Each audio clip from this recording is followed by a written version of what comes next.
I've been putting bad guys away for 44 years. I've been part of investigating over 1,000 deaths. I've been a part of putting more than 400 murders in prison, and I'm still at it. I'm Tim Corbett. These are my cases. This isn't your typical criminal profile podcast. This is Killer Catchers. Good evening. My name's Tim Corbett. I'm owner of Corbett Investigative Service, South Bend, Indiana. If you ever need to get a hold of me, you can reach me at 574-229-8115. One thing I want to start out with, I want everybody to understand the homicides that we talk about, this is a we game. This is everybody involved, from the initial police officers to the detectives to the chemists to the juries to everybody. Anybody that was involved in these cases, we want to give recognition to. I can't name them all one by one because I'll forget somebody and I don't want to hurt anybody's feelings. But I can tell you, this is a game that we all are involved in, that we all take care of, that we all work on. So don't let anybody ever tell you I solved it, because it's not true. Tonight with me will be Brian Cook. Brian's a sergeant with the St. Joseph County Police Department.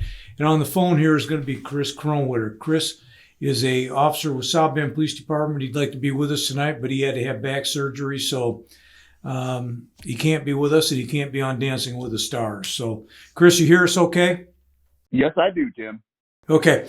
All right. The homicide we're going to talk about today, it happened on August 11, 2018 at about 1:29 a.m. That's when we received the call to go to Hickory Village Apartments in the city of Mishawaka.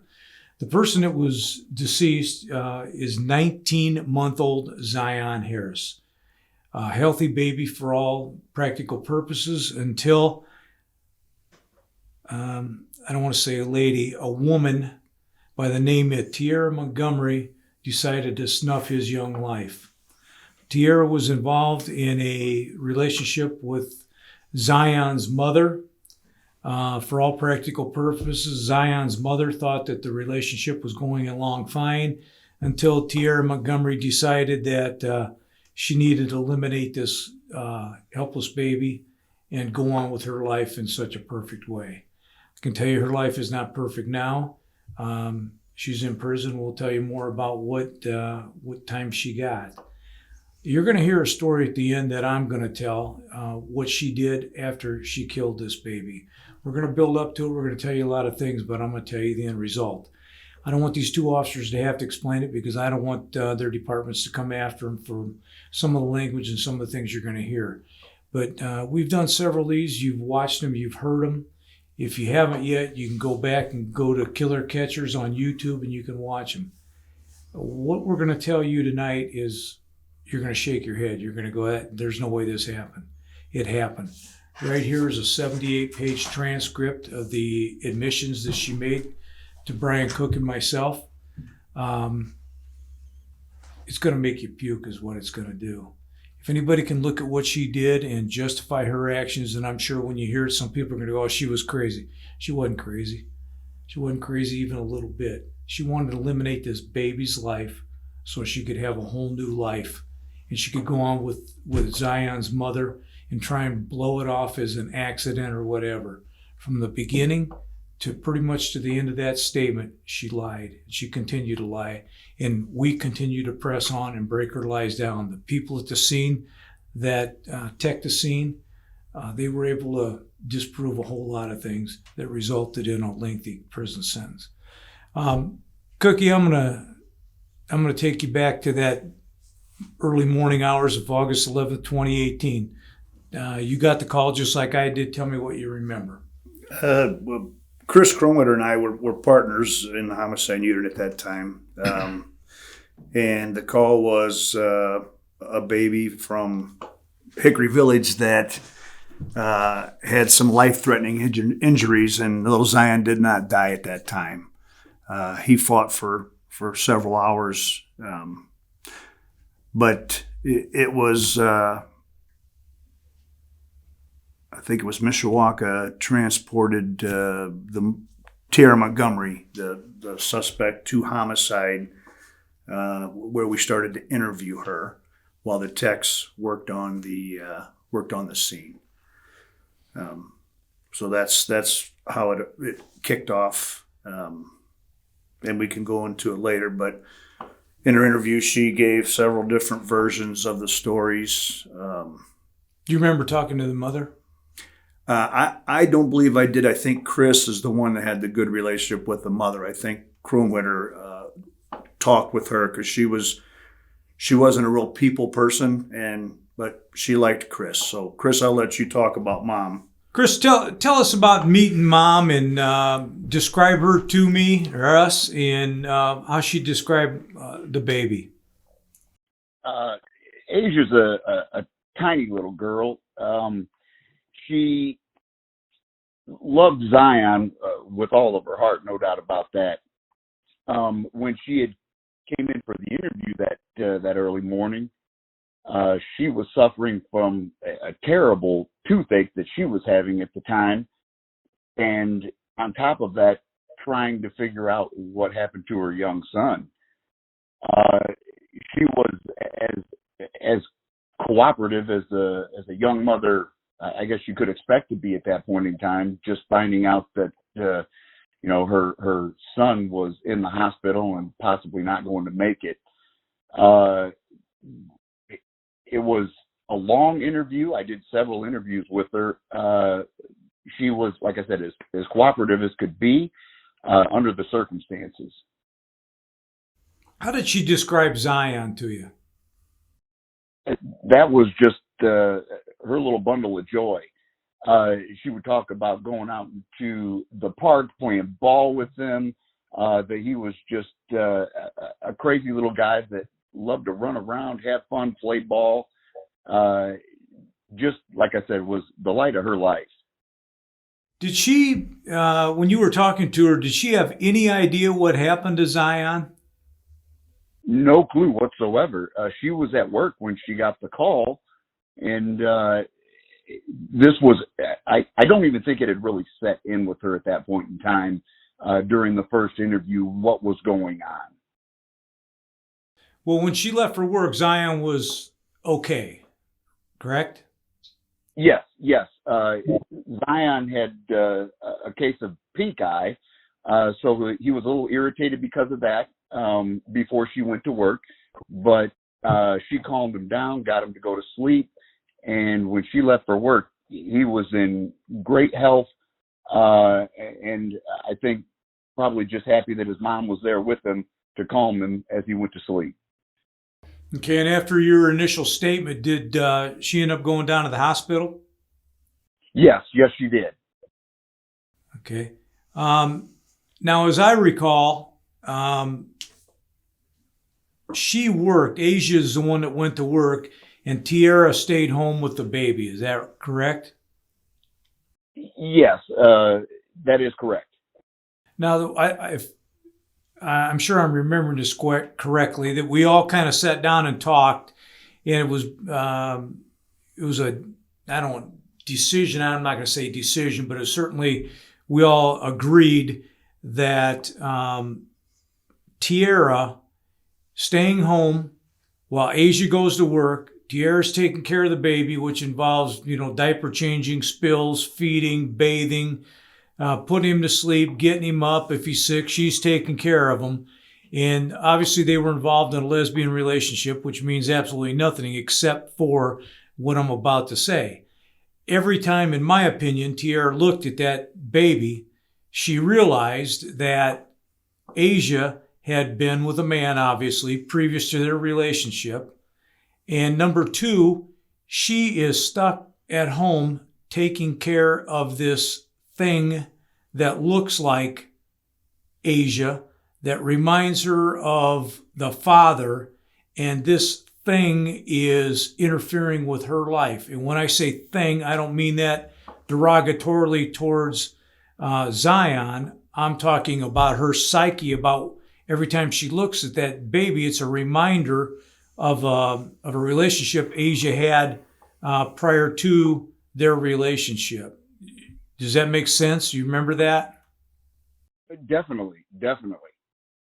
And that's, I'm not trying to go all Dr. Phil on everybody, but that's what happened.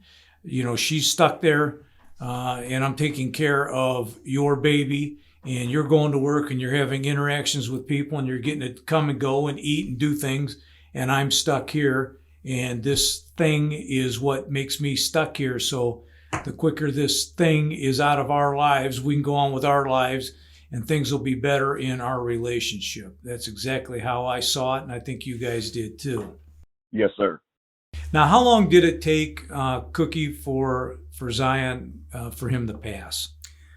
Zyon lived for several hours. In fact, during the interview with Tiara, the thought, and we had told her that Zyon is still hanging on. He's still fighting, and it was during the interview that we received word that he had passed. Did you ever go in the house, the apartment? I did. Did you also go in, Chris, in the apartment? Yes, I did. You remember the condition of that apartment? Chris, that's for you. I know myself. I'm sorry. That's all right. I didn't say your name. You remember the condition of the apartment?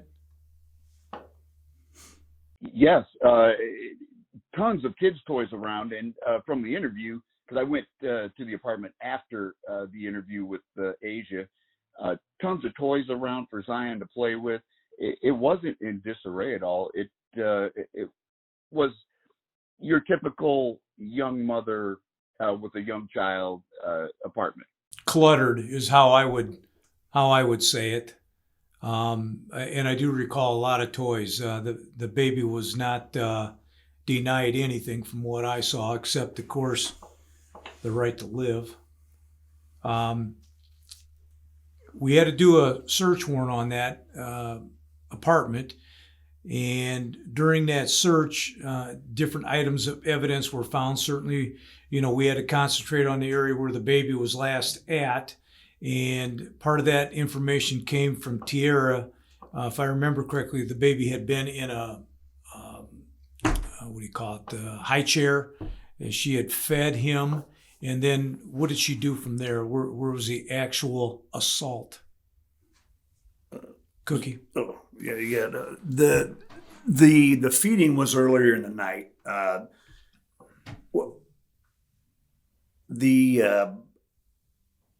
Tiara was there with Asia, and Asia was getting ready for work. Asia got ready for work, and Asia put Zyon to bed, and then she came back out, and the baby was sleeping, and I believe she laid on the couch for a while with Tiara prior to going to work while she was waiting on her ride. And she had asked Asia to give her a text when she gets to work so she knows everything's okay, and she didn't hear from her. And I think it was somewhere around midnight, 12:30, that she finally reached out to Asia, and Asia said, "Yeah, I'm here, but I can't talk. The boss is here." So I believe that is when this event started, because she was angry with Asia. There was a couple different things. One, the girl that gave her a ride, Tiara was jealous of this girl, thinking that Asia may be fooling around with this gal. That didn't end up being the case, though. No, that was not the case at all.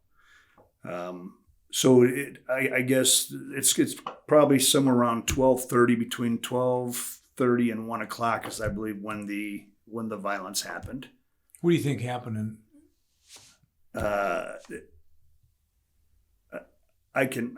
know what happened because she ended up telling us eventually, but through the hours of interviewing, in fact, at one point, we ended the interview because we had been interviewing her too long and wanted to let her rest. And we got her to the jail and received a call a few hours later that she wanted to speak with us, and we went back and got her and brought her back again. That second interview was after she had learned of the passing of Zyon, and that's when she changed her whole story to fit the injuries that we confronted her with. I think that I think there was a lot more violence than she told us. I think there was probably a lot of throwing. She probably threw him around quite a bit, dragged him, probably hit him.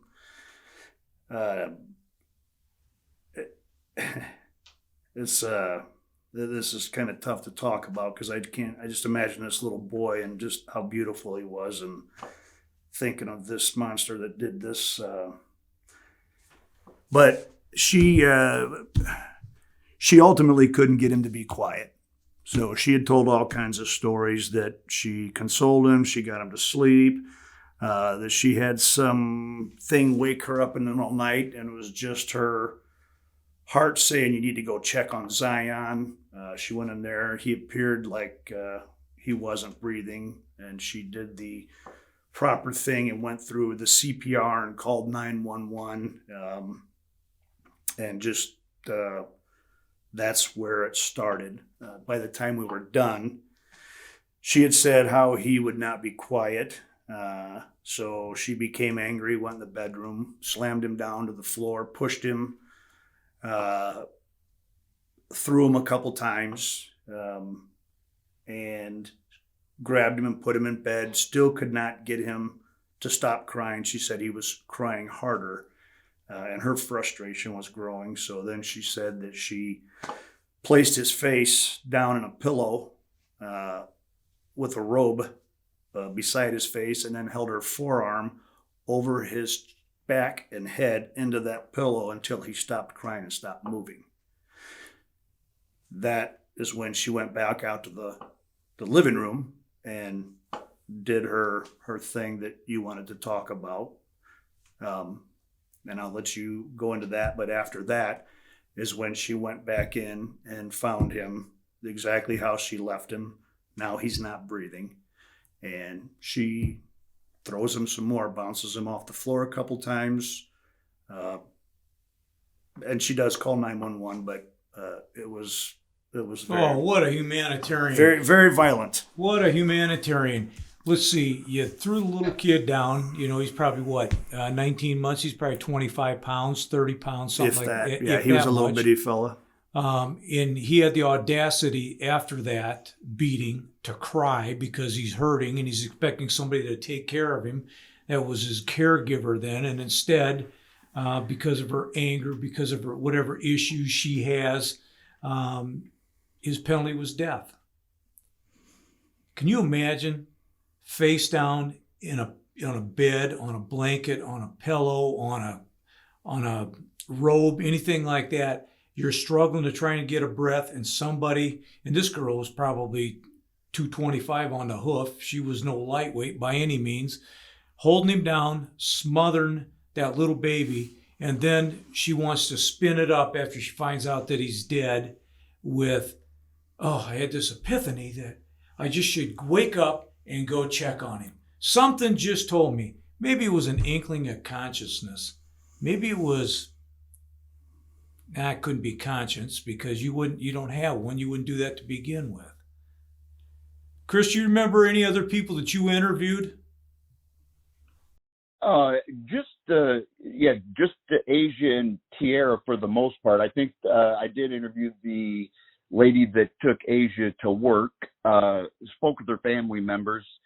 One thing I wanted to clear up that Brian had said is when we got done with our first interview and Tierra had called from the county jail to say that she wanted to go further, explaining what happened, she did not go to jail on our charges for anything with Zyon at that point in time. She did have warrants for her arrest, which she was held on. That's why she was in the jail at the time.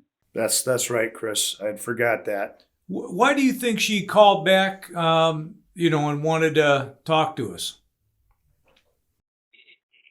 In a way, I think she wanted to kind of get this off of her chest and explain what happened. Like, I'm the victim. He was crying. It was an accident. But anybody that watches that interview and talks with Tierra, who has had a child prior to this, which passed away in Chicago, I don't think she was being sincere when she was sad about Zyon.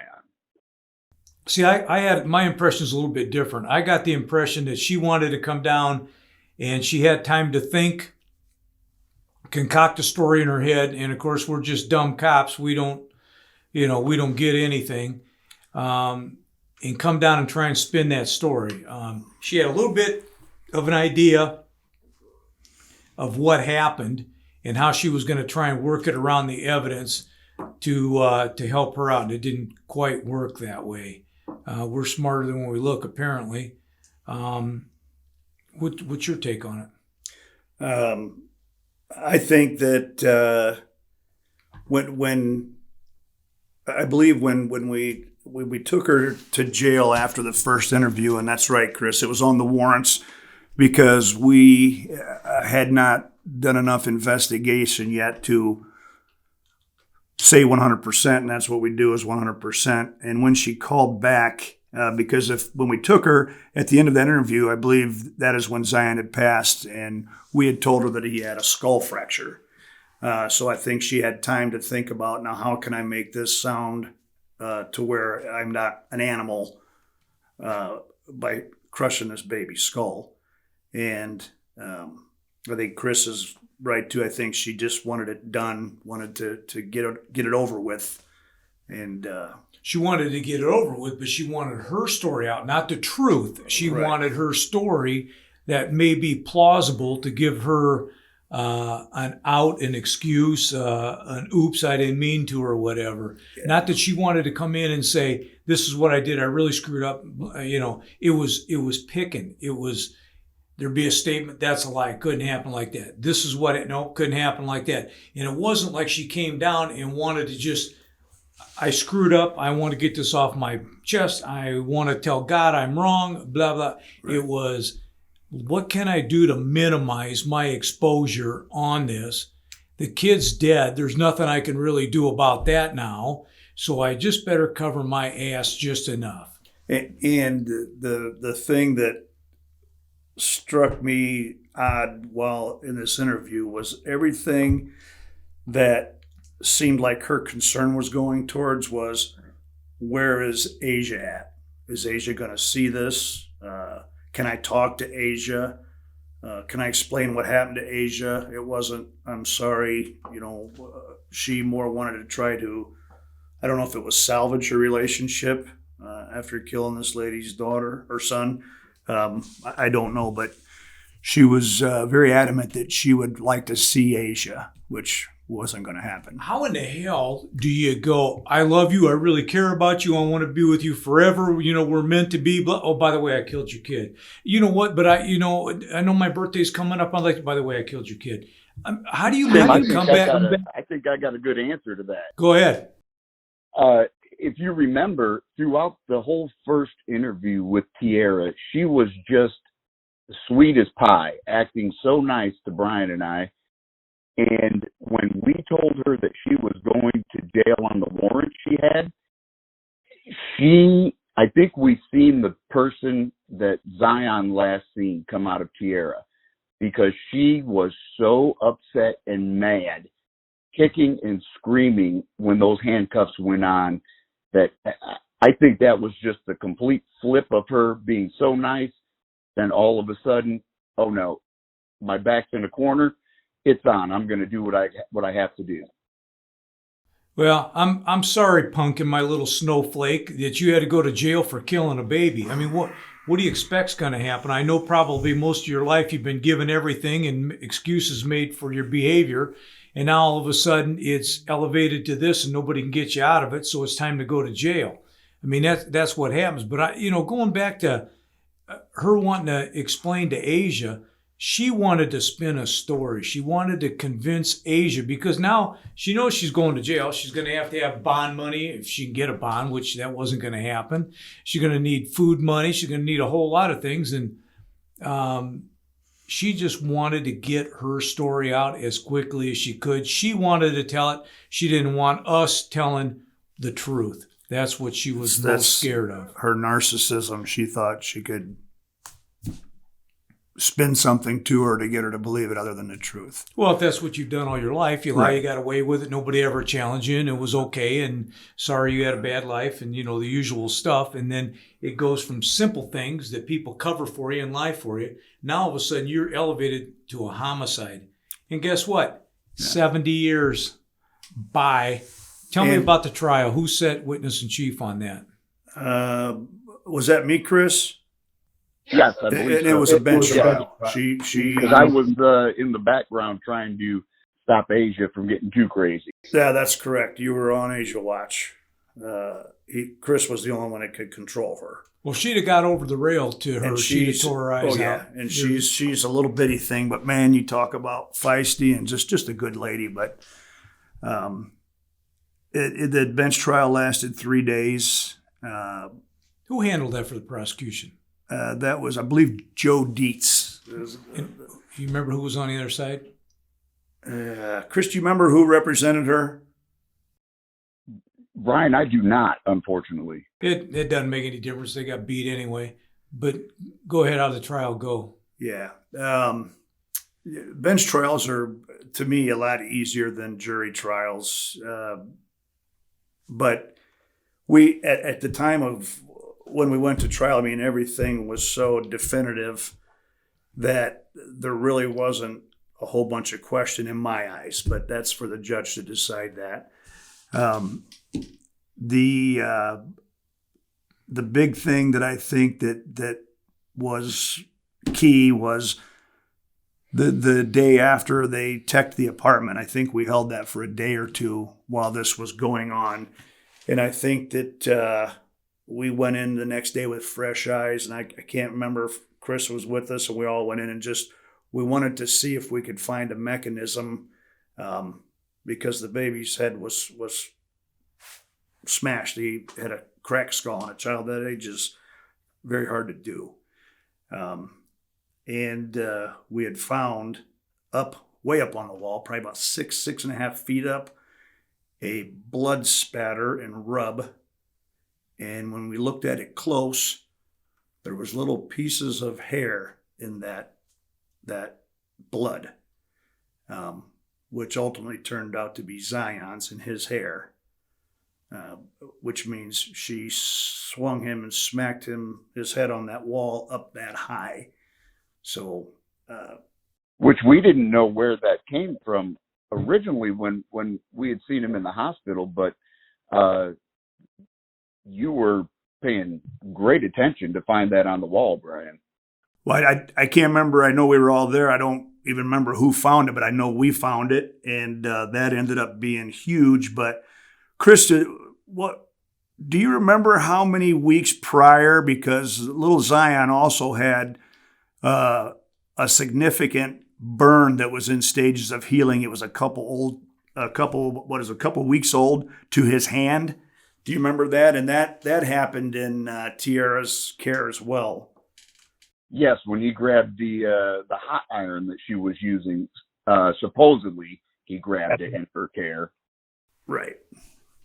He had, what were they, Chris? They were all the way down pretty much to the bone, all the way around his little hand. Like he had grabbed a flat iron, but experts say somebody would not have held that long to get that deep of a burn. Well, what's your reaction? You touch some hot, you pull it repel away. away from it. That's correct. He's 19 months. He's going to do the same thing. He's not going to hang on to it and grip it until it burns that deeply.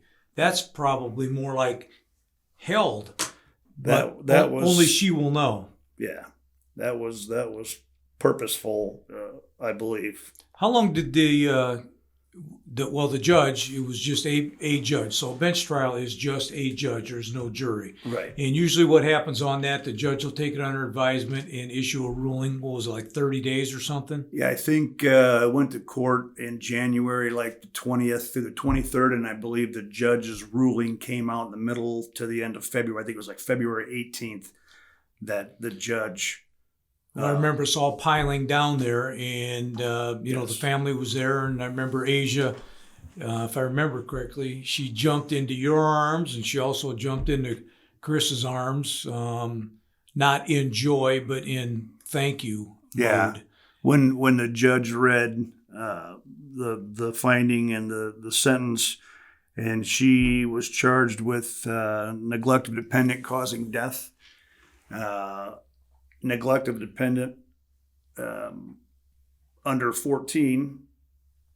It's a second charge. I think that's what it was. And then, no, it was battery for someone under 14 years old, resulting in death.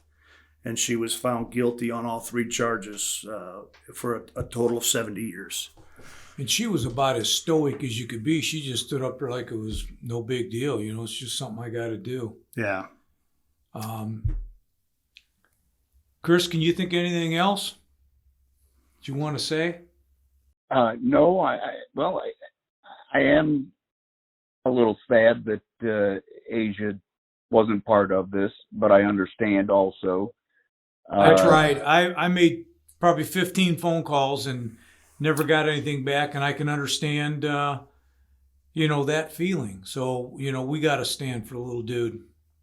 Yeah, I've called her and texted her, and normally she would get back with me pretty quick, but I have not heard anything from her. I hope she's doing okay, and like I said, I know this is tough for her, and she's trying to put it behind her, but he'll always be with her. Yeah. Well, I'm going to give you a little warning. So if you have kids around or you have people you don't want to hear what I'm going to say, you better get them out of the room, or you better get them out of the car, or you better turn it off, because here it comes. This person that we're talking about, 70 years. I left Cookie open to tell you about he didn't die at the scene. He was still alive. That little guy was in that room. You've heard, thrown up against the wall, 6.5 feet up. You know when he hit the wall, he fell down, picked up, smothered, beat, abused. He fought for his life. And you know what this animal did? Oh, I know that's a terrible word, animal. I said it and I stand beside it. Animal. You killed a baby. You know what she did? Went and got cleaned up, took a shower, put on makeup, put on a new outfit, came out onto the couch, got on her computer, opened it up, put her password in, and went to a website where she could talk to other people, and you can go, hey, show me your junk and I'll show you my junk. She was able to go through there and go, nah, Karen, I don't like you. Sally, don't like you. Martha, you don't look good to me. This person, oh, now I've got the jackpot. I've got this pretty girl that wants to see me naked, and I want to see her naked. And what did she proceed to do? Masturbate. She rubbed one off while that baby was in the next room dying, fighting for every breath, fighting to live. Has no idea what happened to him because of the skull fracture. She had the audacity, and people are going to go, oh no, she had to be crazy. No, crazy people don't take a shower, put on makeup, get cleaned up so they look good, open up a computer, put in your word, go to that website, and then filter through people until you go, oh, that one's hot. Gotta see that one naked. And then not only did you masturbate, you were able to have an orgasm, because we all know when you kill somebody, you gotta relieve that tension. We specifically sat in there and asked her, did you do anything? While you were rubbing one off, did you call an ambulance? No. Did you go in there and help that baby? No. So your orgasm was more important than realizing what an asshole you are, and you should have been saving that baby, but that orgasm was more important to you. I had her go over that. We had her go over that 2 or 3 times, because when you hear this story, you're going, you got to be kidding. No, crazy. Nope, not crazy. Dedicated to what she wanted to do. Her narcissistic attitude, her own pleasure was more important than saving that baby. Now, I don't know. I'm not a doctor. Maybe if she'd have called, who knows? Maybe that baby would have survived. I don't know. I don't think so, but maybe. But when people hear that, when we told people that, they go, no, there is no. Yeah, it happened right here. All those pages right there are the statement. All the lies, breaking them down, more lies, breaking them down, more lies, breaking them down till we get to the point of that. And have her go over it 2 or 3 times so that if there is going to be a jury, they can look at that and go, you got to be kidding me. That came out of her mouth. That's exactly what she said she did. Because people hear this stuff and they go, no, cops make that stuff up. Let me tell you something. When you walk into a scene like that, you know that baby is relying on you. That family is relying on you. Justice is relying on you. Every citizen is relying on you to do the right thing. And you have to listen to that. And do you think for 1 minute I didn't want to go over that table and choke her? I'd be a liar if I told you different. I did. Human nature, that's what you want to do. But I didn't. He didn't. We treated her the way she should have been treated, as a suspect, as a liar, and as a killer. Nobody abused her. Nobody treated her bad. We broke her down, and we got the answers that we needed for little Zyon. But when you walk in, you see all those toys, a day before that little baby is playing with those things and having fun and running around. And like Chris said, eating and playing. And the only problem he has is what cartoon is he going to watch? And then some animal like this does something like that. You can't call it any other way. I'm sure there's some tree-hugging, whale-saving earth muffin out there that'll go, it went back to society and it's society's fault. Those were choices. She made choices. She made choices to throw that kid. She made choices to smother that kid. She made choices to kill that baby. She made choices to lay on a couch after she made herself whatever she made herself. And she can still do that and enjoy pleasure while that baby's dying. You call it any way you want. I call it for the truth. It's a sickening event. And then these guys go home. They go home to their own grandkids, their own kids. Next day, somebody's got to go down and watch an autopsy. This little tiny baby. Yeah, I won't go into what an autopsy is. You know what it is. But until you see one, you smell one, you hear one, you taste one, because everything is right there in front of you. And then go home and think everything's going to be okay. Things are never the same after you see something like that. You get sarcastic. You just look at people different. You can't help but look at people different. Now I know cops screw up. We're human. I get it. But I'll be go to hell. There's probably not too many people that are running down there and signing up to be one of us to see stuff like that. It's a hard job. You got to be hard to do it. You have to be hard to survive it. And we're there to speak. We're there to speak for Zyon. And I know I appreciate the effort of all the guys that worked with me, not for me, with me. Again, we all put in our time. We all did our job. We all took care of this, but it doesn't bring back Zyon. Chris, you got anything you want to say, and then I'll kind of wrap it up. Little Zyon, just hearing what Asia had to say about him impressed me so much that after we got the verdict back, I gave one of the little South Bend police cadet badges to her and asked that she put that badge on his gravesite, which she sent me a picture about 10 minutes afterwards with it on there. Just a tough little kid. Sad to see what happened to him. Well, thanks for the job you do. What about you, Cookie? We talk about these interviews and breaking people down, and that is truly a team effort. Chris and I interviewed her. I think you and Chris interviewed her. You and I interviewed her, and together we get to the end of the day, and we have the truth. When we took her back to jail the second time, she went back on her warrants and on murder charges. Well, is that accurate, Chris? Very, and you did an extraordinary job in that interview. Yeah, we all. I mean, it's a team, and just those are tough. Those are tough. The kids. You have to separate yourself from your children, your grandchildren, and all the little kids you've ever seen in your life that are healthy and happy, and know that you have this person in front of you that took this child's life, and it's difficult to deal with. Put it that way. Well, it is, and it takes a special person. And like I said, it's a hard job, and you got to be hard to do it, and you have to push on.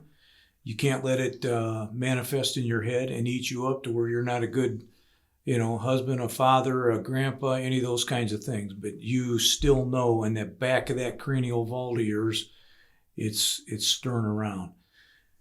Well, at the end of these, I always do the last thing. And again, I thank you. It was an honor and a privilege to be a police officer for 45 years. I want to thank all the first responders that are out there now that still fight the fight, even, with all the awful things that are being said about us. I want to thank all the vets that help make this country free. And I want to thank all the armed forces people that are still taking care of our country. I respect you. I appreciate it. My family appreciates it. If I was young again, I would do the whole thing over. And I've said it before, I'm not so sure now with computers and all the crap that goes on. I'd even make it out of roll call with, with some of the things that you can't say anymore because everybody gets a knot. And sometimes you need old school dudes like us still to tell it the way it is and get to these people. It's a shame that everything is being turned into this touchy-feely stuff. Some people don't understand touchy-feely. They understand a bigger bully. And it's a necessity whether you like it or not. When I hear this defund the police departments and all these idiots saying that stuff, I'm thinking, okay, you just heard the story. We'll leave. Do you want to come in and go handle this? When the shooting's starting, do you want to come in and go take care of that? Do you want the gangbanger that the people are saying defund the police? You want the gangbanger making the call to your house when your child's been molested? Look, common sense has to kick in. I'd go back, but they would have to have a special set of rules for me because I'm gonna bust your ass. I'm gonna tease you, and I'm gonna expect it back. But seriously, if you want to be a police officer, sign up. Sign up, see what it's like, feel what it's like. Know that on your best day, you're going to piss off 50% of the people and you're going to make 50% of the people happy. That's your best day. I arrest you, your family hates my guts. I arrest you, the family that I'm taking care of loves me. So if you're looking for a new friend, get a dog. We'll be back next week. We put these up every Tuesday, not we, because you've heard my skills with the computer. It's put up every Tuesday. You can go back to killercatchers.com and look at them. And if you have questions, my number is 574-229-8115. I am still doing homicide cases. You can hire me. And I don't want that to be a commercial, but I guess it is kind of. But I'm still active in the police world, not as a policeman, but a private investigator. Call me, I'll help you. Thank you.